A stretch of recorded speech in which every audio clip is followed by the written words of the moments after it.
Я бы не хотела, мой Господь, чтоб ты пришел уже теперь. Народ твой не готов еще, не все вошли в спасение дверь. Помедли ты, не приходи, ведь призыв твой на брачный пир еще не всюду пронесет, и дальний гость не приглашу.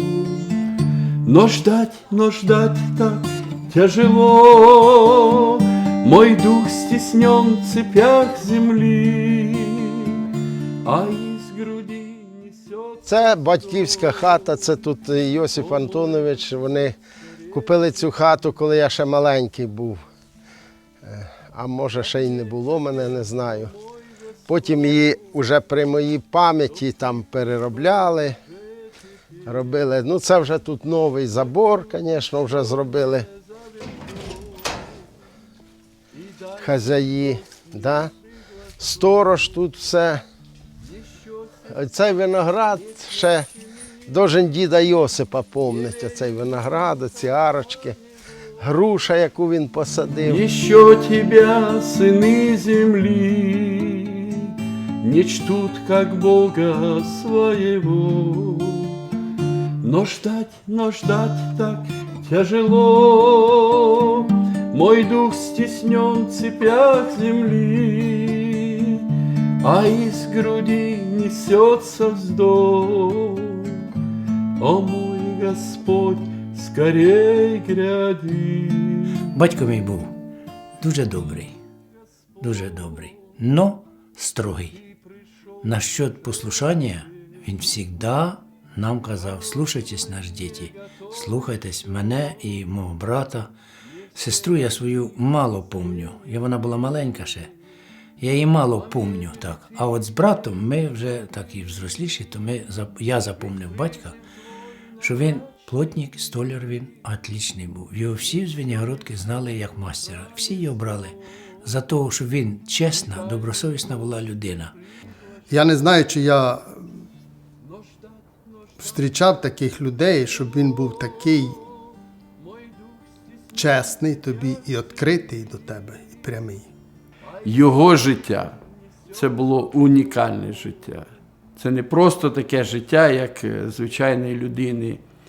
Він не був великим чоловіком, але в нього була дуже-дуже велика душа. Що він любив Слово Боже читати, він любив молитися, він воспитував нас доброти, щоб ми були добрі до всіх. Але він старався розказати завжди людям, хоч якось зацепити, хоч пару слов сказати, таку якусь духовну тему, направити людину до Бога, щось таке намікнуть навіть. Ми все ж таки відчували велику різницю між батьками нашими і іншими.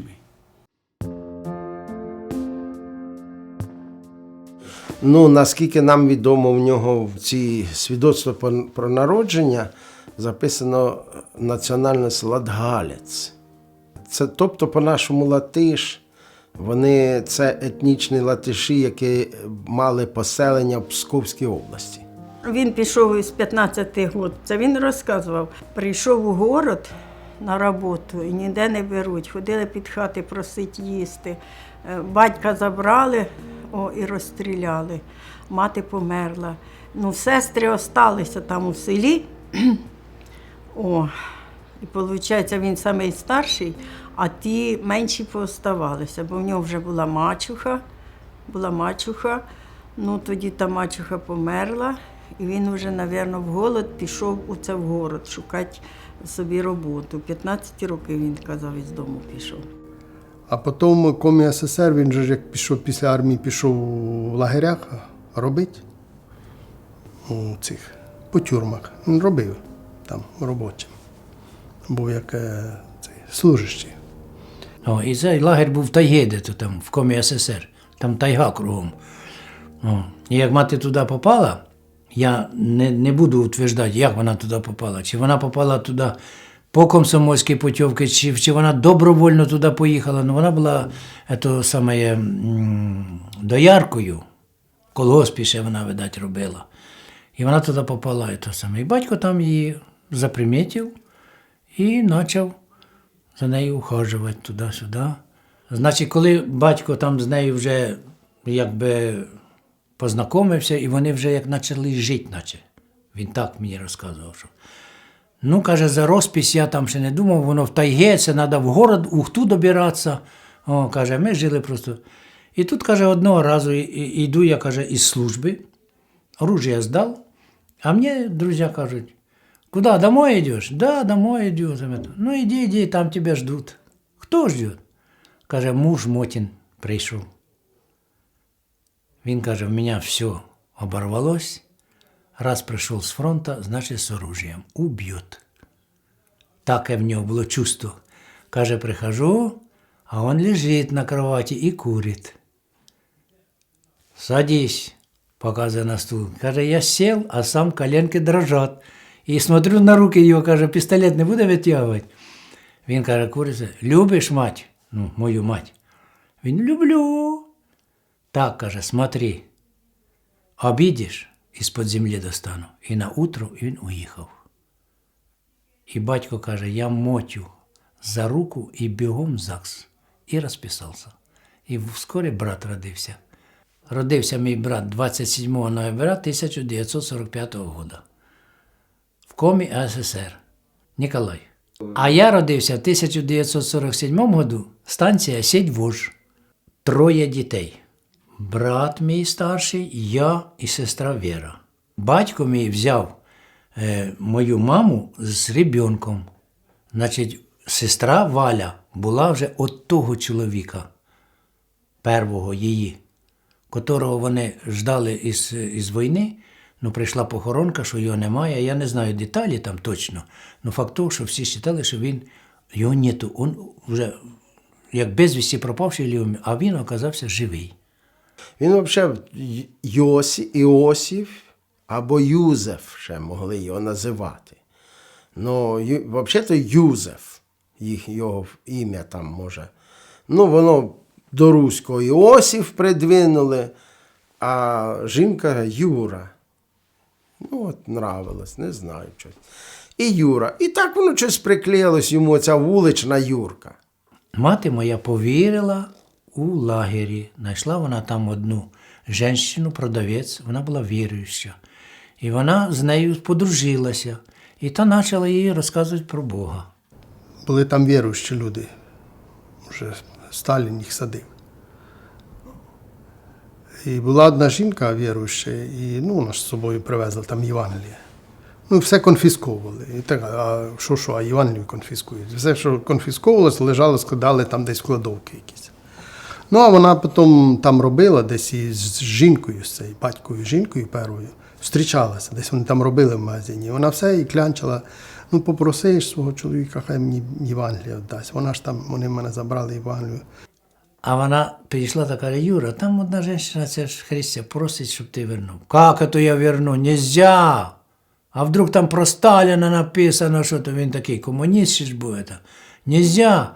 Та Юра, ну що тобі? Жінки, вони вміють говорити. Вона його говорила. І він забрав з її вещей цю Євангелію і віддав їм. І вона ходила, допомагала батьковій жінці вже. Він вже одружений був. І вона допомагала, і вони там читали цю Євангелію. І от вони вдвох читають цю Євангелію, там, ховаються і читають. І колись батько каже, ішов я на охоту, а він тільки виходний, він ружьо на плечо, на лижі і вперед, в тайгу. Він охотник, він багато історій розказував мені. І каже, тоді тільки я вийшов, пурга така зірвалася, така пурга, і вернувся я, каже. Вернувся, смотрю, каже, а вони читають удвоєм ту книжечку. И все, вот раз меня увидели, как хоп, на шкафчик, и положили ее. И как будто сидят, ничего. Я не заінтересувався, що ж ті книжечки написано. І він, як мама десь одійшла, він каже, я як відкрив ту книжечку, і йому перший стих попався про Ісуса Христа. Як він то він як чудо зробив. А тоді ото є там місце в Писанні, що «Не Плотніков ли он син?» Через то він так і книжку назвав цю свою це саме. І він каже, я почав читати. А в мене сльози, каже, на глазах. То виступають прямо сльози. Почав читати же про страдання Христа, коли він зрозумів, що це ж за всіх людей Господь прийшов на землю, і все, то він казав, що я просто читав і плакав, в мене просто сльози лились. А тут раз, каже, и Мотя идет. Я раз книжечку, и на место ее положил туда. Я взял. Мама вже там була в лагері, це я, наскільки батько мені вже тоді розказував, що вона вже була больна. Вже в неї, значить, ще було 2 брата прийшли з війни, і всі больні. Вони в перші ж дні війни попали в плен.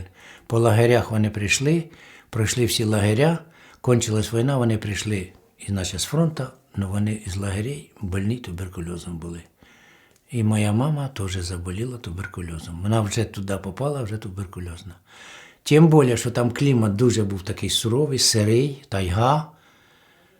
Батько, коли вже я родився, через год, або 1,5, мама ще більше почала боліти вже воно туберкульоз є туберкульоз.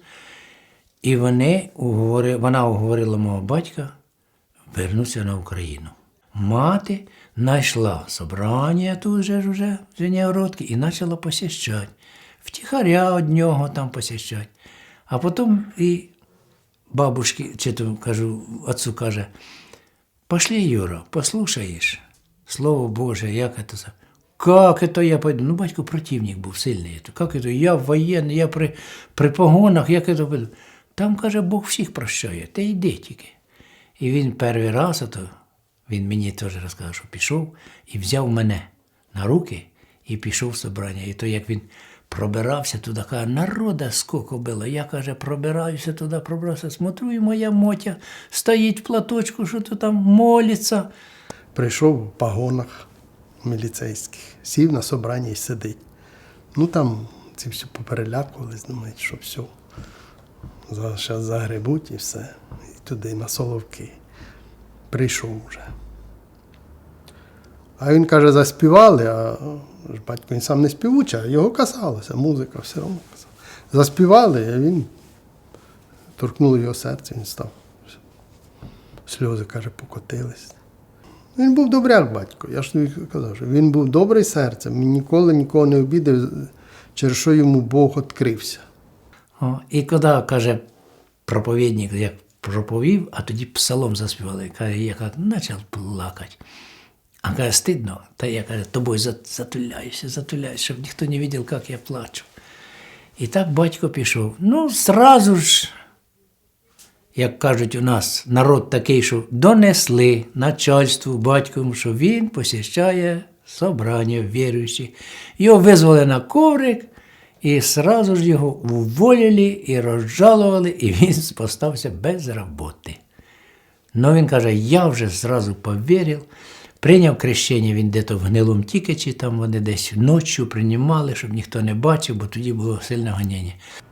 Звичайно, ми розуміємо, що той час був такий, що його могли посадити в тюрму на великий строк, але як то так вийшло, що його просто звільнили зі служби і все. Він став, як кажуть, просто громадянином Радянського Союзу, вже не військовослужбовцем. Почав нове життя, почав працювати, столярувати і різні будівельні роботи виконувати. І життя його повністю змінилось. Ми були в село, нас віддавали. Мама була больна вже сильно. І вони старалися, щоб ми не були коло мами. І ми коло бабушки з ним були. То він приїжджав в село, туди до бабушки, бабушка Дар'я. Це моєї мами мама.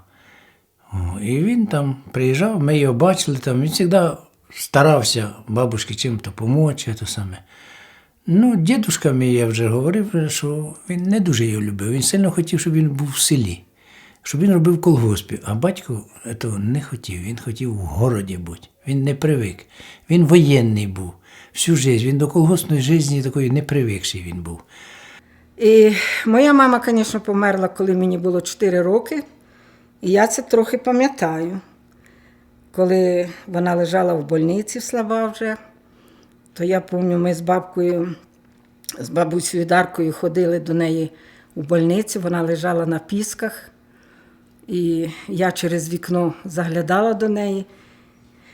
І вона лежала, я так, як зараз пам'ятаю, лежала вона такого, кровать її була третя від вікна, наче так я пам'ятаю. І я так до неї ж, наче ж балакати, а вона геть зо мною не балакала. Вона тільки дивилась на мене.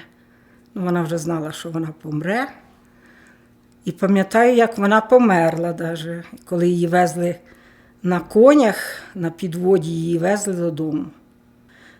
Вона вже положили її в гроб, і дуже-дуже багато людей приїхало, і всі плакали.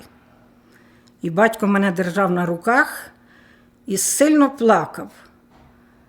І коли вже її привезли на кладбище, то я пам'ятаю, тільки така чорно-сіра яма така велика була. Це я пам'ятаю добре. Потім Колю і Мішу забрали дід з бабою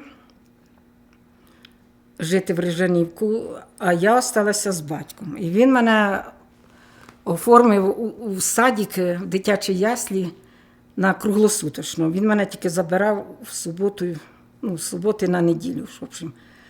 І коли вже жінка перша померла, то він вже був якби в середовищі християн. І він в цьому ж середовищі шукав собі жінку, тому що було 3 дітей на руках ще малі. І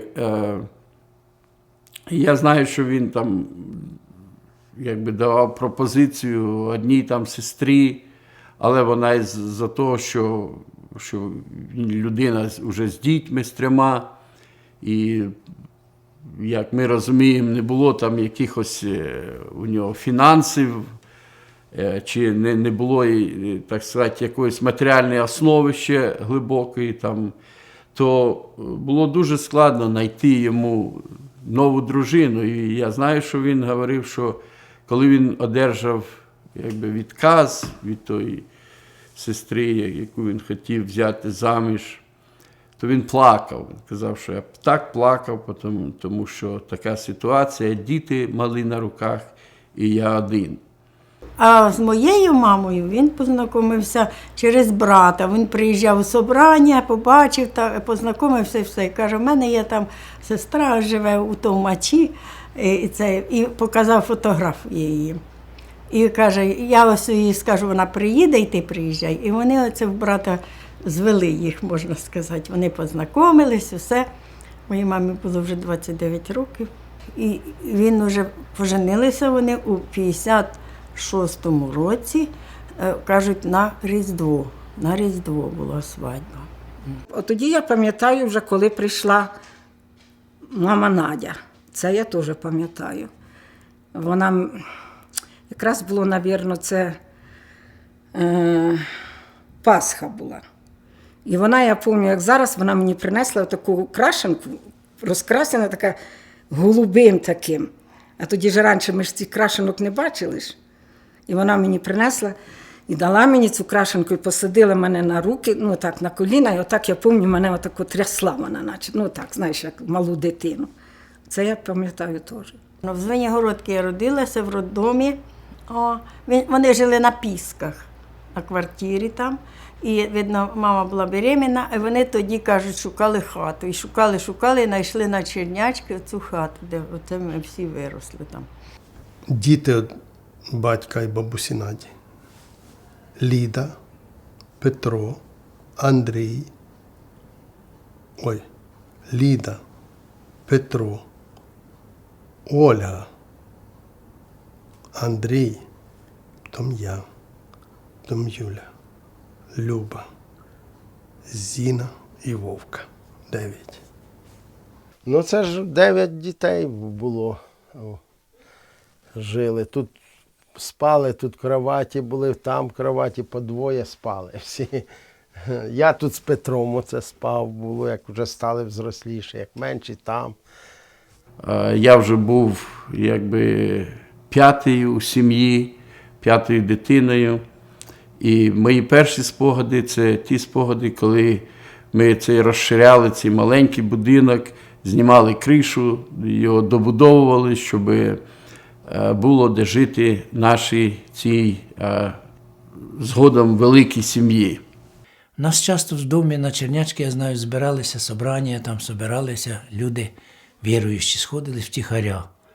І пам'ятаю один такий случай, це вже батько мені розказував, що йшло два брати, вони перший раз в нашу хату йшли на Чернячку, і спрашують людей, а де тут живе Йосиф Антонович Арбідан? А вони, Штунда? Да, Штунда. Та отам і отам. А ви з міліції? Да, ми з міліції, щас ми йому дадім. Вони всі сусіди позбиралися, всі бігом пішло. Молва така, що міліція пішла до Арбідана, арестовувати будуть його, бо він віруючий. Приходять брати, а вони ж всі вже так за ними йдуть же туди. А тут брати прийшли, а він їх батько знав, обнялись, поцілувались, попривісили. Отаке було, такий случай був ще. І його переслідували кегебісти, і все, але він не здавався. Кажуть, заберемо дітей в інтернат і все, а він не хотів. Сотрудничав з ними, може, якось там казав, що баптисти, віруючі, нічого такого не робили проти совєтської власті. Вони собі собирали, читали Слово Боже.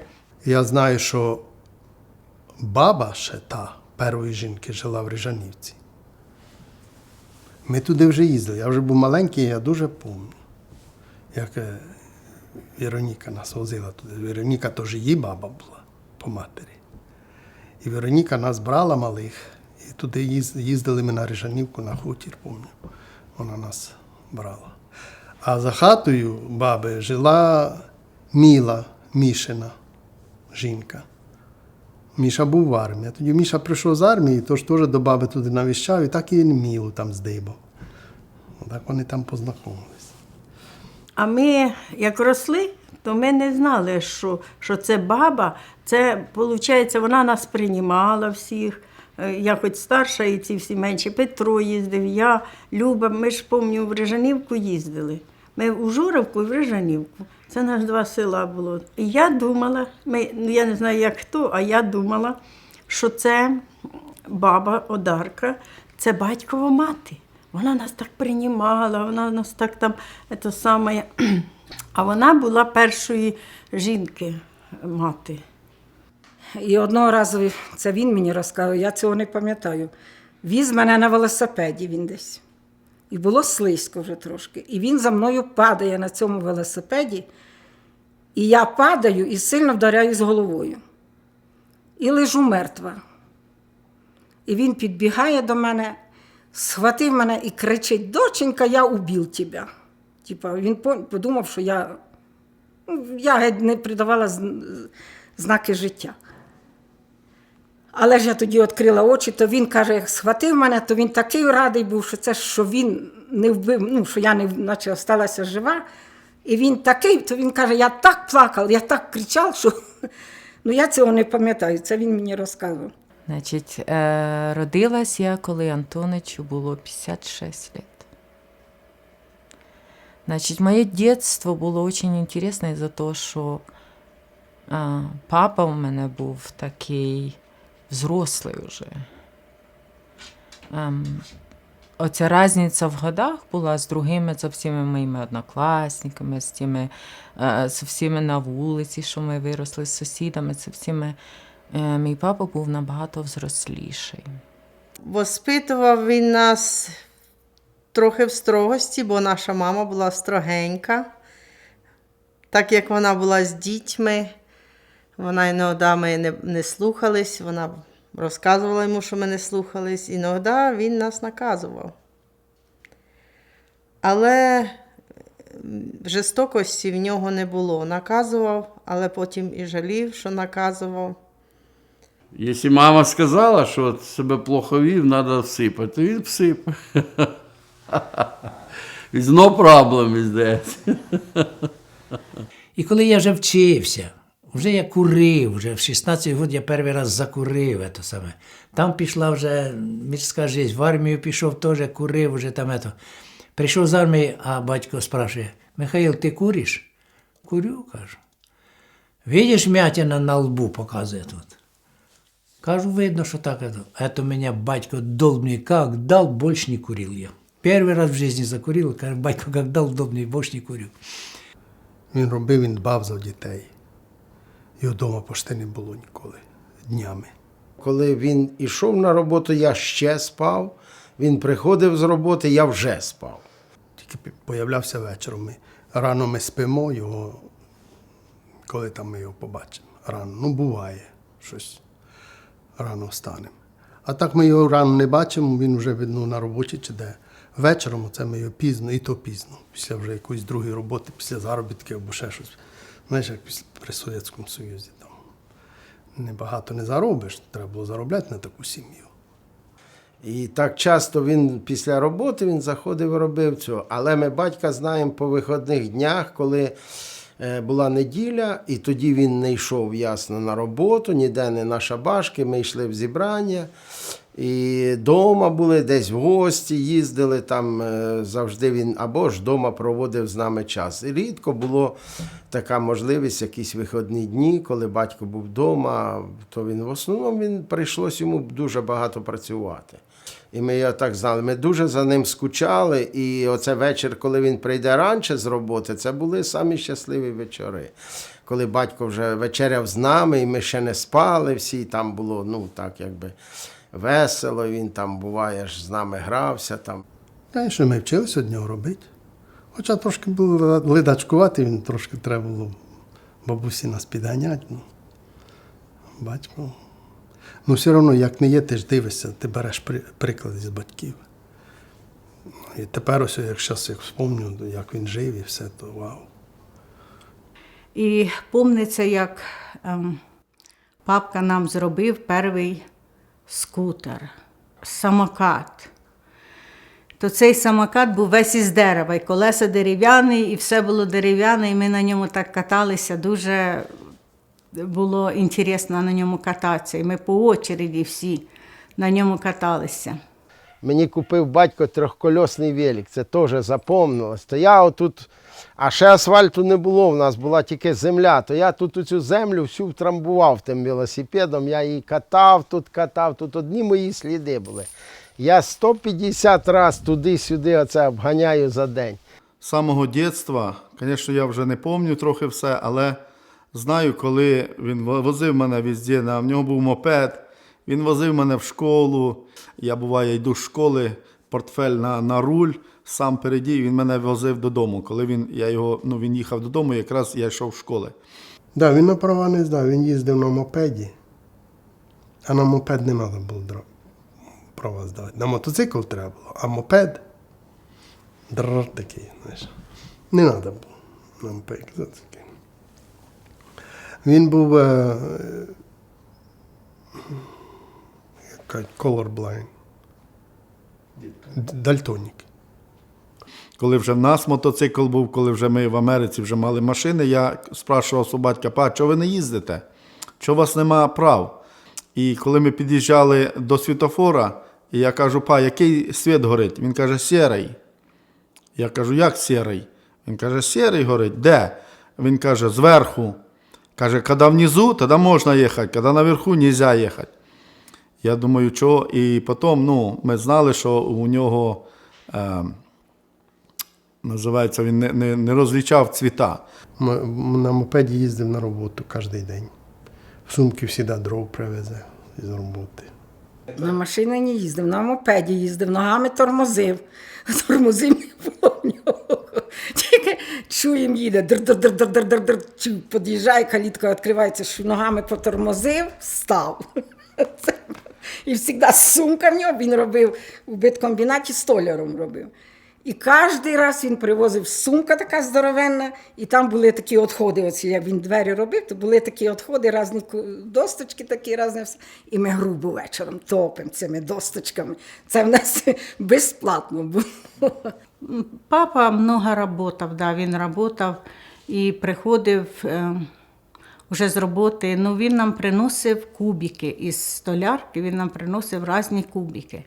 І ми з тих кубиків строїли хатки, і що тільки ми не строїли з тих кубиків, він завжди то приносив нам, то ми дуже багато занять було у нас з кубиками. І привезе в сумки дровенячок, і ми вже риємося в ній. Переберемо, щоб бабуся случайно не спалила, не розтопила грубу не тим, що треба. Вже от сортируємо її, а ті там ми потім їх гвоздиками, там ще машинки робили або ще щось. У нас було таке лего, своє лего ми робили. Да? Я своїм внукам розказую, що скажу, у нас було лего. Як стану розказувати, вони роти пооткривають, вони ж поняття не мають, що це я розказую. А я їм розказував, таке лего було у нас. Вечором ще вспівали строїть домик, бо на ранок ті вже кубики вже топляться в плиті, вже мати гріє їжу. Рано вже все, ті кубики згоріли вже. Строїли хатки з нього, все. Я пам'ятаю, саночки зробила, куклу возила кром хати тими саночками, сама зробила їх. І це була біднота дуже така. Дитинство в нас було, як сказати, голодне, але цікаве було. Були полуголодні, але ми бігали, ганяли, ми були, як сказати, не то, що зараз. В пекара гуляли тільки так. І де ми тільки не ганяли і по полях, і по кукурузах, і по... Ой, це... Хоча, звісно, за це й получали потім вечором добре, тому що не слухалися. Хоча в нас була дуже велика сім'я, але в моє время я не чувствувала, що ми многодітні. Всегда пам'ятаю, папа з мамою заставлять нас все зробити вдома. І ще їздили, допомагали всім, і стареньким бабушкам, і многодітним сім'ям. Якось не вважалося, що ми многодітна сім'я. Щось завжди зробимо у себе і йшли, допомагали другим. І вдома хазяйство ми держали, да, дуже ми привикли, ми по-хазяйськи любимо. По-хазяйськи ми любимо все, щоб в нас було своє. У нас була тушонка, зарізали кабана, у нас було молоко, у нас варення всяке було, у нас ковбаса в відрі, буває 2-3 відер заливали ковбасу туди жиром, і оце в нас було що їсти. Крупи купляли, там муку, все таке, вареники часто варили, я пам'ятаю. Ну, жили дуже бідно, але їсти було що. Батько наш, я знаю, він давав нам, в нього ж не було грошей багато, а нас вистроїться цілий ряд в школу йти. Це кожному ж треба на обід по 20 копійок дати. Дав 5 і вже рубля немає. Понімаєте? А в тих там 1-2 дітей, то, понятно, їм більше давали, вони собі могли більше дозволити. Там. Я ріс коли малим, і оце ніщита. Я дивився, як там сусід наш якийсь там москвича купив. І чи запорожця там. Та ти що?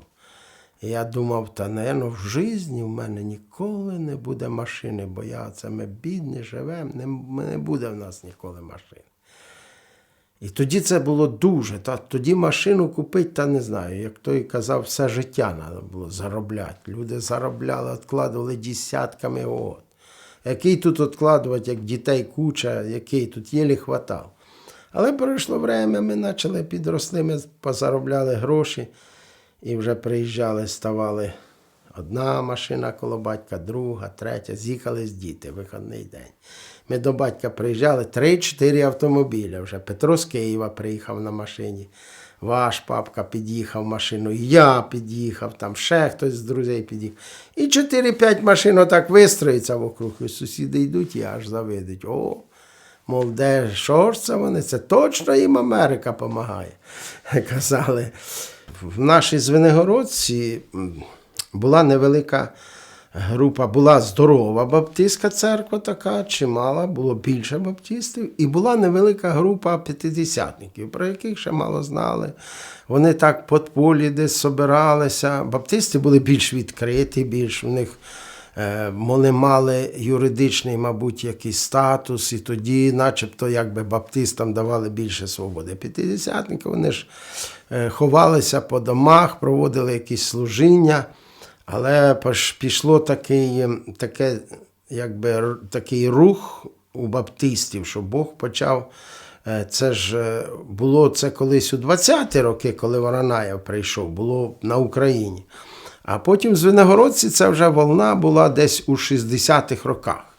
В началі 60-х років Бог оце багато баптистів почали хреститися Духом Святим і переходить наче до п'ятидесятників.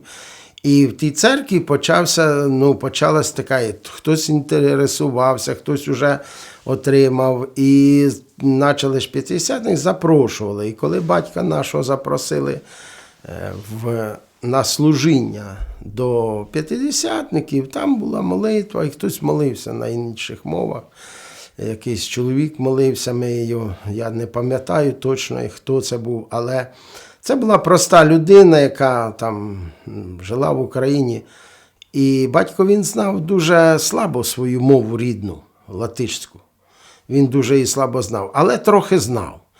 І він почув, що ця людина молиться на латишському язику, бо він розумів деякі слова, які він знав. І ця людина молилася на інших язиках, і це була латишська мова. Мабуть, це й було як знамення для мого батька, чи що воно. І він підсів після служіння і каже, а ви самі що, з Прибалтики? Я чув, що ви... Він каже, та ні, я ніколи не їздив, я там не був в тій Прибалтики ні разу. Каже, я тут виріс в Україні, родився і виріс. І це було для батька, він зрозумів, що це, каже, для мене це зрозуміло, як День П'ятидесятниці. Що ти прийшли із тієї країни і чують мову, якою говорять там, де вони родились. І так батько він почув цю латишську мову, і для нього не було проблемою. Матері було важче це зрозуміти, в неї була така боротьба, вона казала. А батькові було проще, бо він пережив оце знамення. Він поняв, що це люди, які моляться і нічого вони страшного не роблять. Тобто це знамення, яке було дано в Дні апостолів, так каже, для мене тепер День П'ятидесятниці, це я наче побував там. Бабуся Надя казала колись, що я найбільший п'ятидесятник, бо бабуся Надя була, вона як отримала духовне хрещення, вона була беременна зо мною. Я отримав Духа Святого ще там, внутрі. Ми з бабусею Надією отримали духовне хрещення разом, together. То вона казала, що я такий, через що я такий, то харизмат. Я їй це казав колись, так пошуткував. Вона кажу, тож через що то я такий харизмат, бо я ж отримав духовне хрещення разом, як беременна мати була. От у той період, як я родився вже, мати була вже п'ятидесятники. Перейшли якраз з цього періоду. І батько, звісно, разом прийшли. Брати від церкви посилали в деякі села, і він там мав, як кажуть, робив зібрання повністю, як служитель церкви. Але просто офіційно він не був служителем церкви, а вів таку, діяльність. Батько мені, тільки свободна минутка, він мені читає Біблію. Про Ноя читав, про создання міра цього, про Ісуса Христа. Все він мені читав. І ти знаєш, я якось покладістий такий був, що я слухав. От брат мій, він якось збігав цього. Може, батько і бачить, що він не хоче слухати, що там, він йому, і може, і не читав. Я не знаю, я не буду тверджувати. Але він мені всю Біблію перечитав. І об'ясняє все. Я тільки головкою киваю, сам спадки вже хочу, те саме, все. Він не законник був. Він не був буквоєд, то, знаєш, законник, що такий начитаний. Він навіть був неграмотний, він всього 3 класи закінчив. Він не був грамотний чоловік. Але ж він просто знав, як правильно жити треба. А багато, я вважаю, що багато не треба знати і бути Не обов'язково треба бути начитаним, грамотним, щоб правильно жити. Я розумію, що це допомагає тобі в житті. Знання, там, все.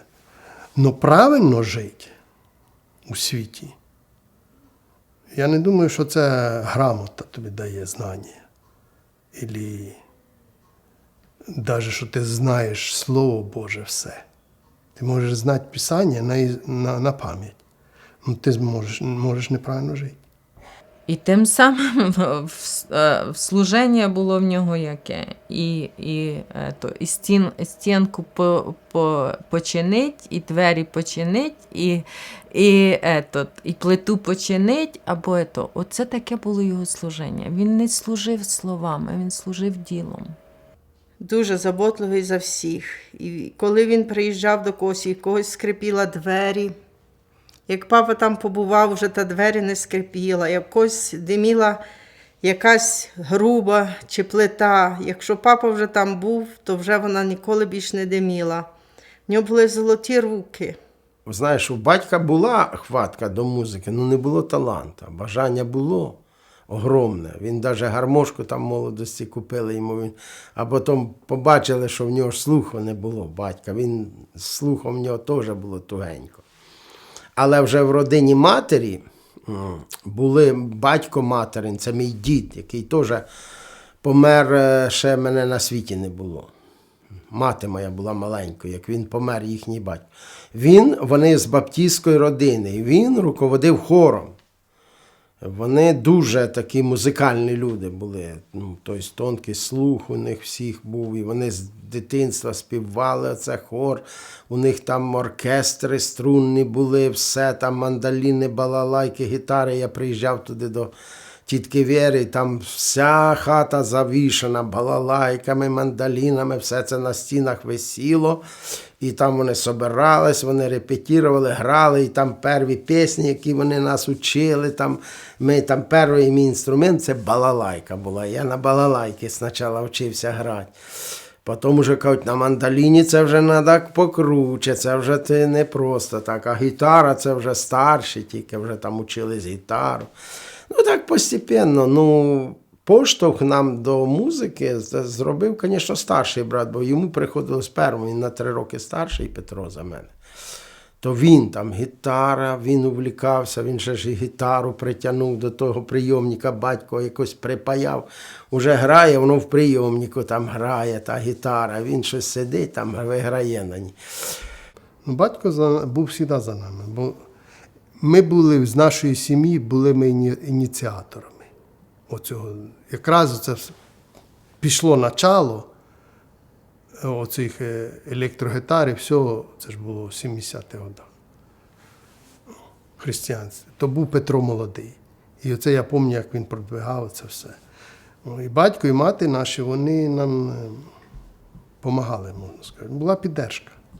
Я пам'ятаю, з самого дитинства приходилось дуже багато вбирати, бо після сигравки дуже налускували сімечок багато.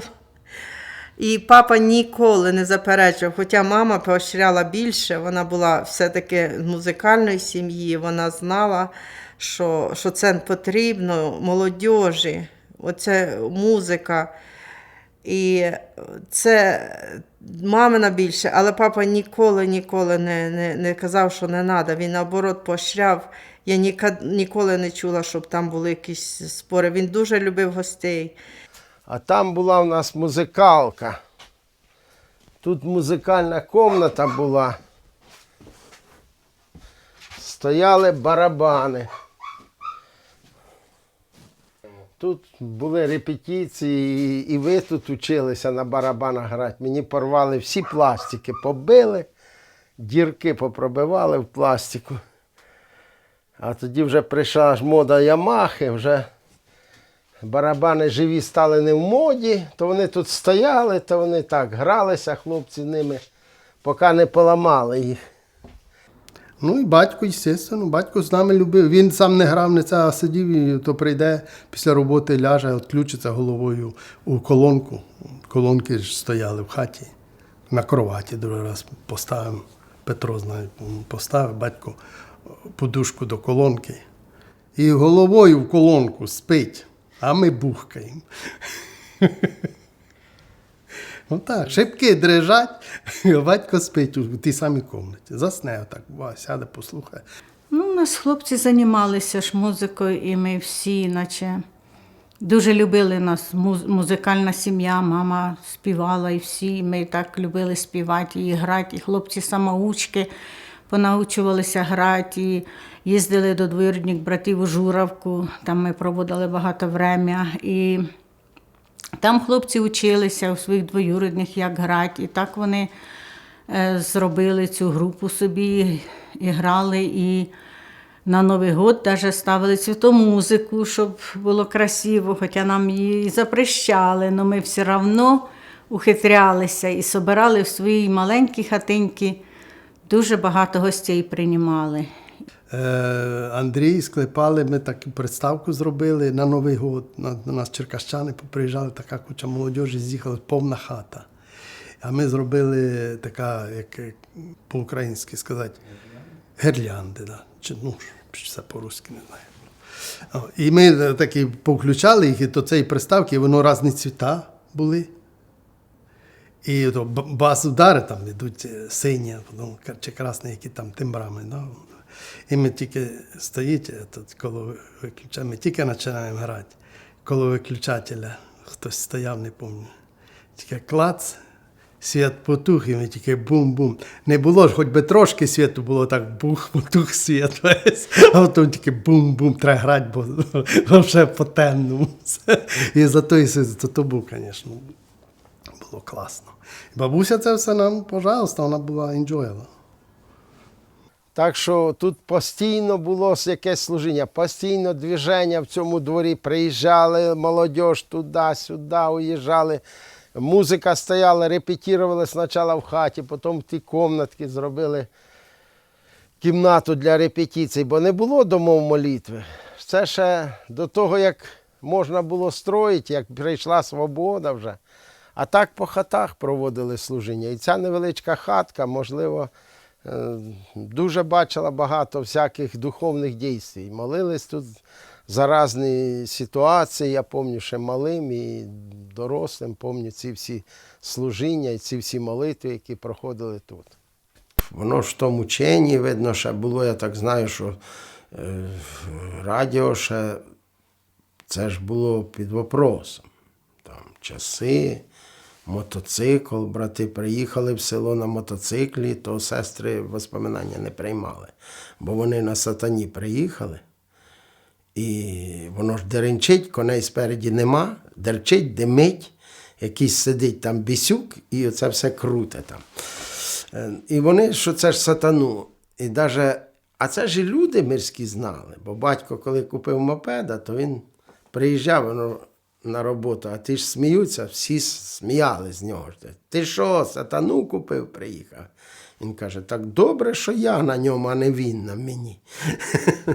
То він так любив це в юмор переводить, навіть оці підколки такі. І була така понімання, що радіо це ж гріховне, чи, ну, як зараз можуть про телевізор розказувати, чи там про інтернет, про мобільний телефон. Це була річ інформаційна, да? І якби християни не мали, ну, смисла. А потім якось там, воно десь, я ще ж маленький був, ну так поняв, що батько ж інформація, і це там уже якби, ну, було дозволено, щоб можна радіо, бо оказалось там по радіо, на коротких волнах проповідується Євангеліє. І пам'ятаю, десь батько откопав першого прийомничка, поставив, я там заглядував, я ж не знав, ні включаться, включать вони там. І слухають, там співають, якесь собрання йде, там я чую, як співає, там псалми, а я ж уже там трошки ж понімав, я ж чую такі псалми, як на собранні співають. І проповідують щось про Бога, я там ще нічого не понімав, але батько приходив, і це в нього слухати радіо, це все в нього було. Голос Америки там глушили. Я пам'ятаю, він прийде з роботи і включить. Геть як зараз пам'ятаю, де він сидів за столиком, там у нас був такий вже, як то сказати, сервант, і там радіо було. Тільки включить. А ми там шарудимо, щось туди-сюди, бігаємо по хаті, а він, так, слушайте, Пейсті, говорить, як у ключі, а воно вищить, пищить, а потім голос такий того Пейсті, трохи, знаєш, такий в нього був такий. А ми всі так дрож ходить, о, Пейсті говорить. Всегда він тихо, пейстер играет, там, говорит пейстер. Як зараз пам'ятаю. А воно ж там, нічого не чуть, і він же ж те вухо прикладає, і ми сиділи, як ті мишки, щоб ніде ж не пікнуть, щоб він же ж там щось почув. Радіо тільки отако вухо. Постійно те радіо у нас було, я вже забув, як воно, купе таке, здорове таке було. От тут в цьому кутку стояло радіо, стояла тумбочка така, і на ньому стояло радіо, де Йосиф Антонович слухав передачі. Ну, коли псалми, от головне, коли проповідь йшла, забивали. Ну, коли іменно співали, все було тихо, все нормально. Ну, буває хорошо, то або хтось не прийде на роботу, або зап'є, що сидить там, або засне. Знаєш, хто там, але ж дежурити треба було круглі сутки, особливо вечорами. І то або неправильно настрої, удивляюся. Бував так тихо, ясно, все чуть. А другий раз такі були, там, як почнуть, не дадуть послухати. Совєтські люди, Совєтський Союз, він тратив в рази більше грошей, чим транслювати. Транслювати достатньо одної станції. А щоб глушити, треба в кожному районі стояли вишки, які создавали якісь такі на нерво дійствуючі такі шуми, визжало, щось пищало, гуло таке, щоб людина не слухала. І подавляли ці сигнали. Но все одно цей сигнал прорізався крізь оці все глушіння, і батько слухав, воно шуміло, мішало, але слухали. Ми ж то знали, що десь життя є. Ми тут живемо в цьому, кажуть, дира совєтська. Представ, як хорошо може людям тим, які не знають, не слухають, ні поняття не мають, для їх те, що окружає їхнє болото, їм це хорошо. А як ти знаєш, десь є життя, як ти чуєш, ти знаєш, що десь люди живуть хорошо, то важко. А ти живеш в такому. Антени то буває накрутим. Бачите, воно з Америкою зв'язані, слухають Америку. Штунди слухають Америку. А потім стали запрещати нам ті антени. То Петро накрутив в цьому, на горищі. То як вилізеш на горіще, а воно тако посновано, як павутиння. Туди-сюди проволока. Ти ходиш, і проволоки, такі антени. Ну, ж треба було накрутити. Всередині стояла антена, що її не видно, вона була замаскована під кришею. І там внутрі натягнуті провода на ізоляторах таких. І все це стояло, і йшло в хату. І дядя Петя, ваш чи брат Петро мій, там в ефір виходив, наушники чи що там, динаміки. І коли я бачив, коли вони, значить, ці служби пеленгаторам наводили, то вони побігли не до мене, а побігли до сусіда, тому що у сусіда була ця антена знаружі. Ну, рано чи пізно, як кажуть, казка закінчується, і прийшов час, коли мене все ж таки зловили. Я навіть такі обставини, що я навіть хату не закрив. Я вийшов в ефір з своїм радіостанцією. Брат Петро на радіоприйомнику з кимось общався. І коли міліція приїхала, я пам'ятаю, як він викидав все своє приладдя через форточку в картошку. Пам'ятаю, це таке, що тоді приїхала міліція, нічого не знайшла. Правда, забрали радіоприйомник. Папа, звісно, дуже скучав за ним, бо це було його таке... Для нього дуже важне було, він слухав Зінчика, проповіді. Я мав проблеми з Йосипом Антоновичем, звичайно, що якесь пройшов через відповідні, як кажуть, моменти, але все-таки він потім зі мною пішов і на це, як кажуть, судебне розбирательство. Але ж потім, яка була система, що ці радіо, які вони конфісковували, вони через час вони їх здавали в місцевий комісійний магазин, і там ми просто вже за невелику суму могли викупити це все. І я вже слідив за тим магазином, коли привезуть, і все-таки ми знову викупили то радіо, через яке ми слухали християнські передачі. Коли ми ще були малі, я цього не пам'ятаю, але як він нам розказував, оце що, як у нас з'явилися пчоли. Він розкаже, що папа так заболів, що в нього була така мігрень, головні болі сильні, що він лежав і нам навіть не розрішали бігати коло кроваті, або дотронутися до кроваті, в нього були сильні головні болі. Не от оці його бабушки в селах, де він їздив до них і всі.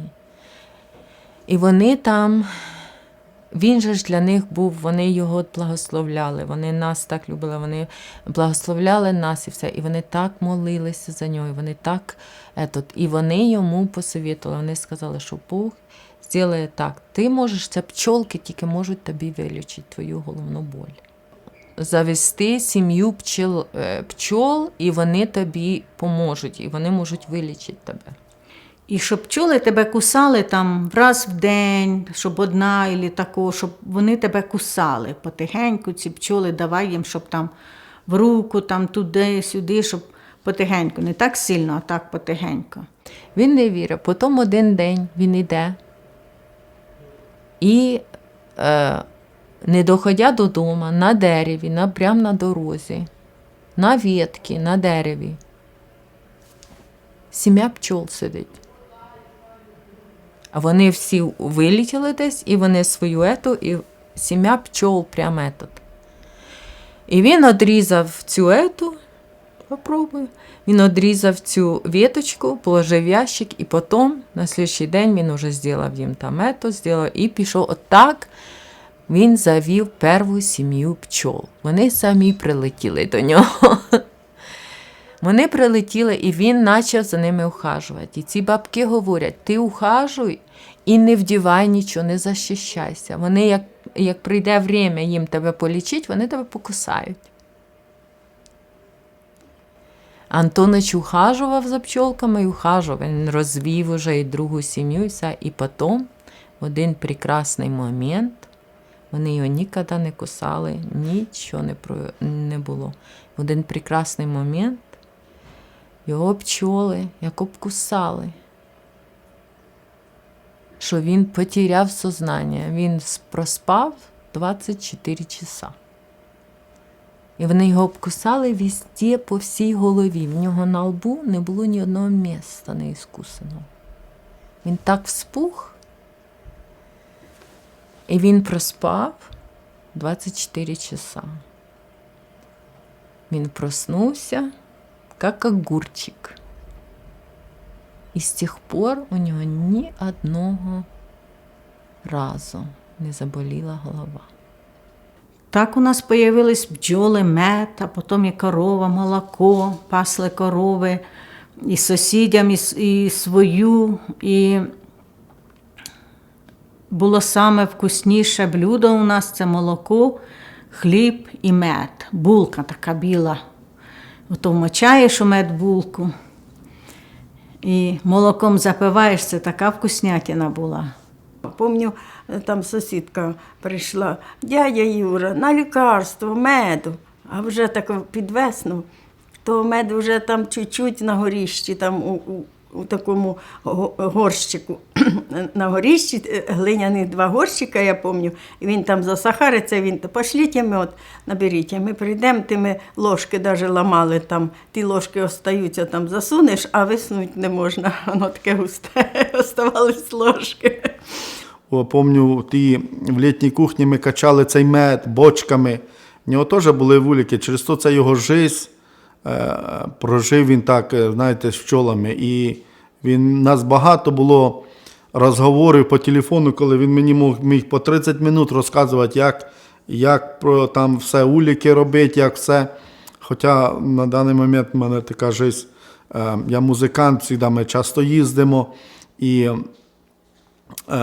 не виходить уліків зараз держати. Може, трошки внуки підуть, то будемо. Але в нас тут рядом багато бджол всіх, і в нас дуже багато меду.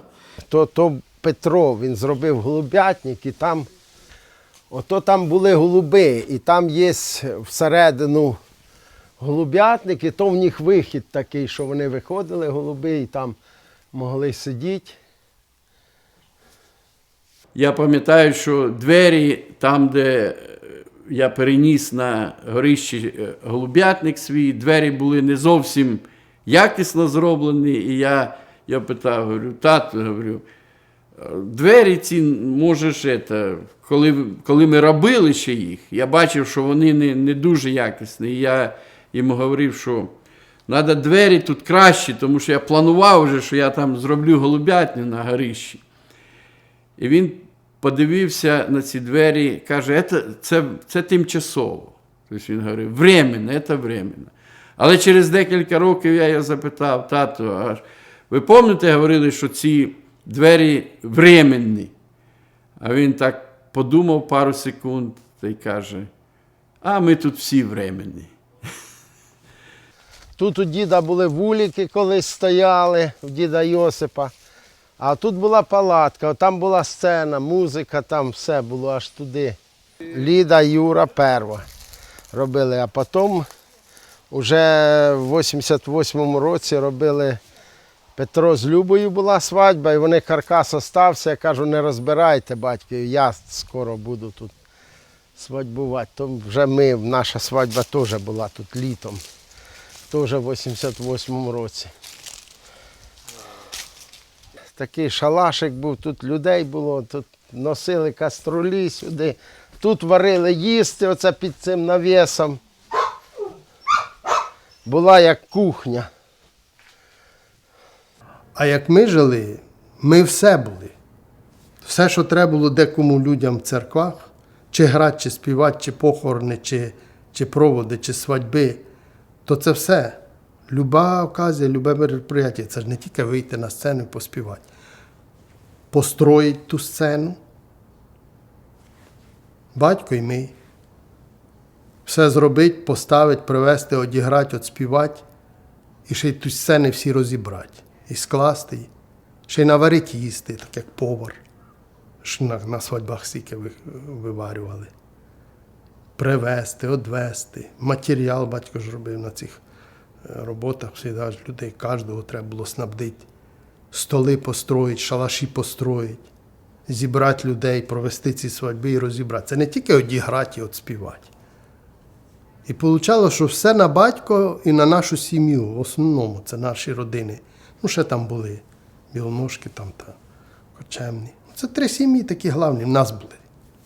Хоча він, як то кажуть, не був сильно м'якою людиною, він міг настояти на своєму і споминається, як розказують, як він настояв, щоб построїли молитвений дім. І це він з сліпими братями його строїв там. Більш всього він вложив труда туди, але по його настоянню. Хоча, може, хтось і казав, не треба, але він таки настояв на своєму. Він якби взяв на себе цю відповідальність, тому що все-таки комусь треба було брати на свої плечі повну відповідальність, щоб прийшов другий час, прийшла свобода, вже КГБ не слідило за християнами, не штрафували, як кажуть, прийшов другий час і треба було вже виходити на відкрите служіння, і тому треба було місце, куди запрошувати людей, щоб їм проповідувати Євангеліє. Наше братство, оце нереєстроване, вони почали строїти палатки. Отак називаємо палатки. Тобто це такий легкого типу домик на столбиках, щоб не було фундамента. Бо для того, щоб строїти на фундаменті, потрібно документацію всю робити. А це називалось временне строєння, там навіс якийсь, палатка. Так зробив Бог, що я був, звісно, ініціатором, щоб будувати отут, на цьому місці. Вже там батько намалював оці всі ферми, розміри всі, як він зробить дерев'яні оці ферми наверх. Вже все, він потім вирішили, як ми будемо столбики, щоб столбики не гнили. закопувався азбестоцементна труба, і в трубу вже вставлялись стовбиці, щоб вони не гнили знизу. І на цих стовбиках вже зараз стоїть оця палатка. Це будинок молитви, який дідушка Йосип Антонович був главним прорабом, главним проєктировщиком. Він був спроєктований для того, щоб не робити на нього документацію. Він був построєний без фундамента. Але він служить з 90-го року і до цих пір, уже 28 років, як він нас служить. Мені було тоді 15-14 років, коли ми почали її строїти.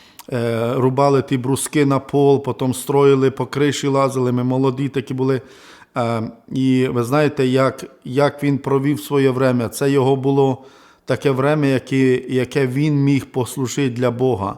Тому запрошую в наш дім молитви. Тут проходить служіння і до цих пір він діючий молитвений дім. Це має такий внутрішній вигляд, наш дім молитви, де ми також зробили тут ремонт, перекрасили. І все тут проходять служіння церкви. Сьогодні в нас є ще представники одної церкви, які також в нас орендують це приміщення. Так що ще одна церква тут у нас проводить своє служіння. Слава тобі, Господь! Я хочу на цьому місці подякувати Йосипичу Антоновичу за те, що сьогодні є це приміщення, що є цей дім молитви, в якому ми можемо збиратися. І ми знаємо, що сьогодні вже нашого брата немає на світі, але ми знаємо, що пам'ять про нього залишиться, тому що ми живі, ми тут служимо, ми тут воздаємо Богу хвалу. І хай ця пам'ять буде завжди в наших серцях. І ми щиро дякуємо і воздаємо Богу хвалу за таких людей, які посвящають себе Богу, хто в молитвах, хто може в якомусь фінансовому служінні, а хто навіть тим, що він своїми руками збудував цей прекрасний дім молитви, в якому ми сьогодні насолоджуємося Богом, Його святою присутністю, чудесами і знаменнями. Дійсно происходить в наших дітях, в християнині происходить оце, коли він преобразився вже в образ Христа, і ми преображаємося в той же образ, про що говорилось, від слави в славу, як від Господня Духа. Тому що скільки раз в житті в нього мінялася життя і завжди к лучшему. І коли з'явилася можливість приїхати в Америку, Антонович був сразу, він був согласний сразу. Навіть не то, що він був согласний, він був, він заагітував всіх остальних. Тому що, звісно, ми боялися, всі остальні боялися. Ну, звісно, Антонович сразу сказав, якщо є можливість, з удовольствием. Дуже, мама не дуже хотіла, папа сразу хотів, він дуже рвався в Америку, він знав, що тут краще жити буде і дітям його, і всім. Хоча нам розказували, що там Америки, і біднота, що там і світа немає, і там, що бомжі. І колись нам на уроці показали газету із американським бомжом, який лежить у коробці під холодильника. І в нього виглядають ноги там. А на тих ногах кросовки Nike. А ми подумали, оце бомжі живуть, що в них кросовки, а в нас навіть цього немає. Батько він був аж то так, він же ж туди зважить, то щось десь почує, то він хоче, то він не хоче. Він вагався. Як батьки, вони вагались, і мати ж там рішала. В нас же сім'ї мати була не просто останнім цим, а першої інстанції, можна було сказати, ініціаторною. Вона могла батька настроїть так, що будемо їхати чи не будемо їхати. Ну, відтоді вони не дуже хотіли їхати, понятно. Ну, якби діти склонили більше матері, батька, вже ці молодше покоління, що давайте поїдемо і все, є можливість. А він мене приглашав в Америку, я відказався. Я якраз отримав роботу хорошу, таку зарплату вже 250 рублів. Не гривнів, а рублів були, ще руські були, совєтські деньги були. Гараж построю, квартира в мене є. І брат мій Коля каже, та чому ми поїдемо туди? Там працювати треба. А ми тут, каже, наче так пристроїлись непогано, бо будемо тут. Так ми і відказалися їхати туди в Америку. Сусіди, звісно, всі дуже жаліли за нами, тому що мій папа, він був дуже добрий. Він усім допомагав сусідам. І тільки що треба, всі знали, що у нас все є, позичить щось чи... Ну, як я уїжджав, то я ж тобі кажу, як я уїжджав, то сусіди, ну як, вони не знали, що казати. Вони не знали, що казати, це було нове. Дехто ще вважав, що я предатель якийсь, знаєш, продаюся. А як уже я уїхав, тоді год-два в магазинах пусто, у людей горе, ні їсти, ні вдіться. Економіка упала, роботи нема. Буквально через год путч був. В 91-му. Політичний. Путч. Називають Горбачова там зачинили. Загребли, не пускали в Москву. Переворот. І після того все хряснуло, Совєтський Союз хряснув і все. І як хряснув Совєтський Союз, тоді ж гребли там, хто знає, я ж там не був, я подробиць не знаю. Но крах був. І оцей шум, оцей крах, була якраз попало, що імміграція, вона ж длилася. То вже ті, які виїжджали в час цього всього розпаду Совєтського Союзу, вже їх щасливчиками називали. Приїхали спочатку там до тієї ж хати, де я жила. Потім загрузились ми в автобус, дуже багато сусідів, дуже багато, ну, мабуть, півзміородки прийшло. І потім ми сіли в автобус і приїхали до батьківської хати, сюди ж на Щорса.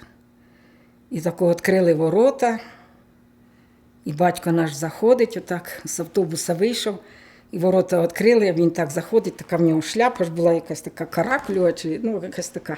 І він отакою таю шапку знімає і каже, я тебе этот дом построил, і я тебе сейчас і оставляю. І всі як почали плакати. Ми так усі плакали. Іменно це от батькових слів, що він так це сказав, якось, що, ой, ну, в общем, там, мабуть, равнодушних нікого не було. Всі плакали, так плакали, як ми уїжджали, що...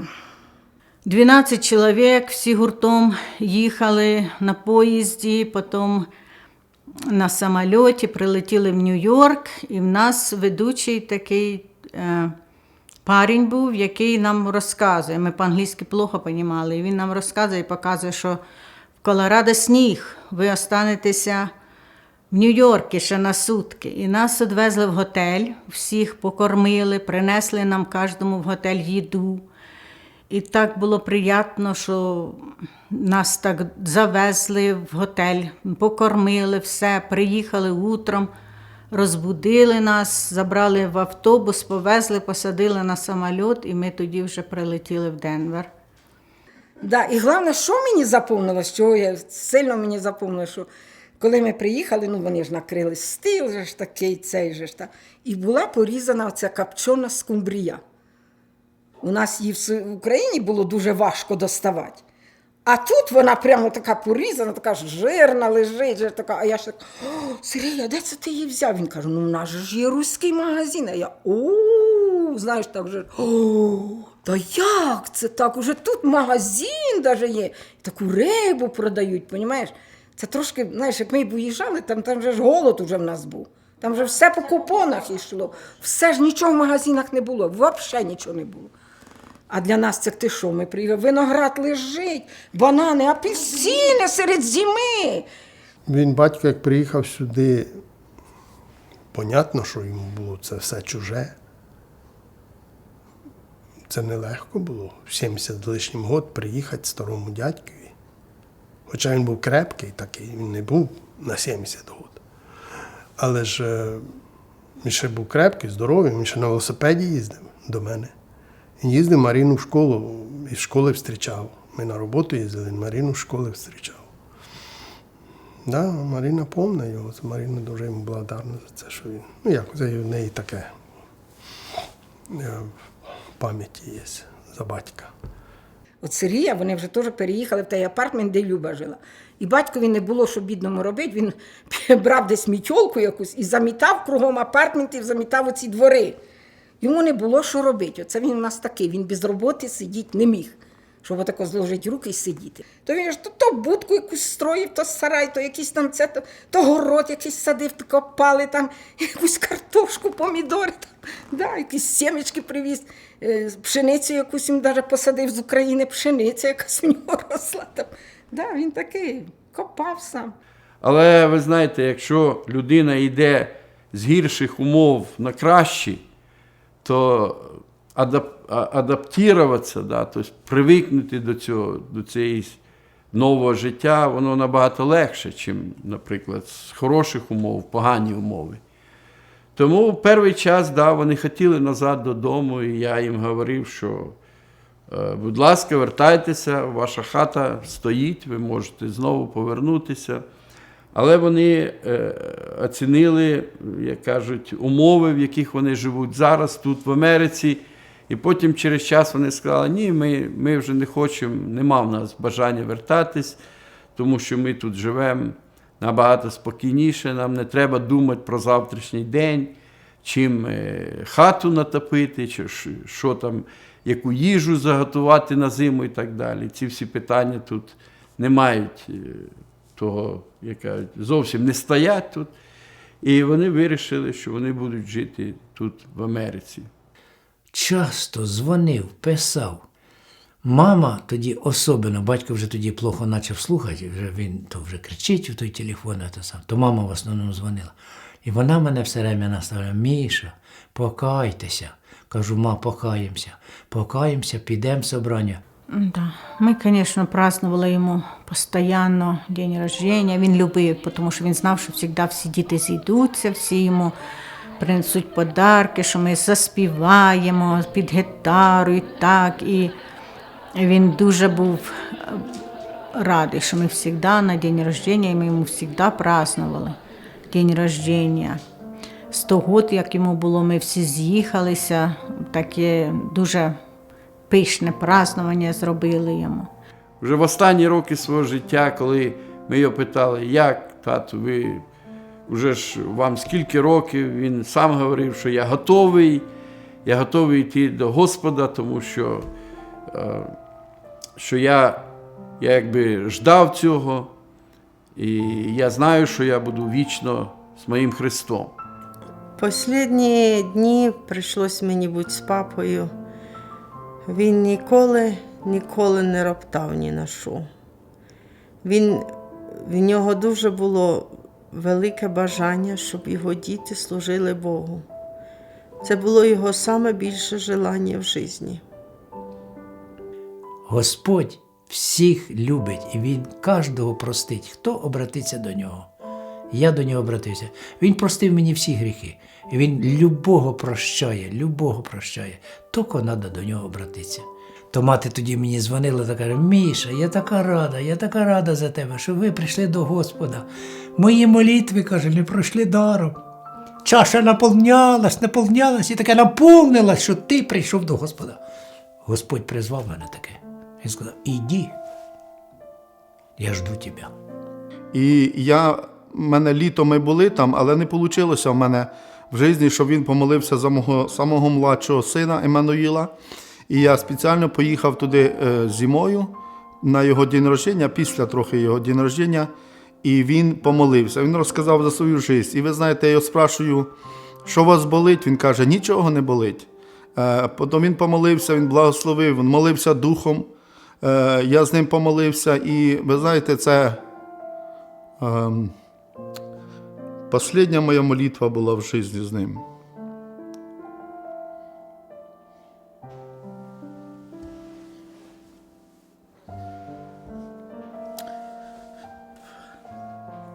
Ви знаєте, він благословив мого сина Еммануїла, і через 2-3 неділі він отійшов у вічність.